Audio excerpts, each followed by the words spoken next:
Hello, today on Board Games, Bricks, and Hobbies, we're taking a look at Goat Lords. Goat Lords is a silly card game for 2 to 6 players where you are playing cards, trying to take other people's packs of goats, and end up with the most points.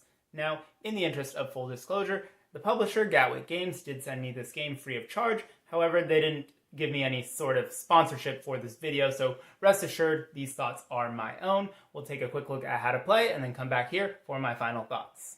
Alright, so here we have a mock game set up between 2 players where a couple turns in, so there's some cards in the discard, and this player has some stacks of goats. On your turn, you have a couple options. First, you can lay down a pair of goats. The game calls this birthing. They also use a lot of strange terms to refer to basic gameplay mechanics. I'm going to ignore those because I find them slightly confusing and just call it what it is. So again, you can have 2 matching goats, set them down to add to your score pile. The goal of the game is to have the most points in your score pile when the game ends, which is triggered by the last card being drawn from this deck. Now, another thing you can do is take the card from the middle, but you can only do that if it would immediately allow you to match a card from your hand. So that's an option right there. And another option is you can steal an opponent's stack. So they have a goat, I have a matching goat, I can steal that goat. The player could, of course, counter that if they had another matching card, and then you could continue playing cards back and forth until either a player no longer wishes to play a card or cannot play a card, and the last player to have played the card will take the whole stack and all of its winnings and add it to their own. You can, of course, play wilds at any time to match any stack. One thing to note is you cannot steal the very first stack that a player has. So this one and this one could not be stolen unless something was on top. Then you could steal whatever was placed on top. There are a couple additional rules. There's some action cards that mix things up, but for the most part, you are playing cards, trying to steal things, and score the most points.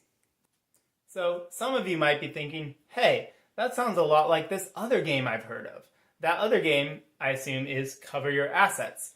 And that makes sense because they're both actually based off the same public domain game called Steal the Bundle.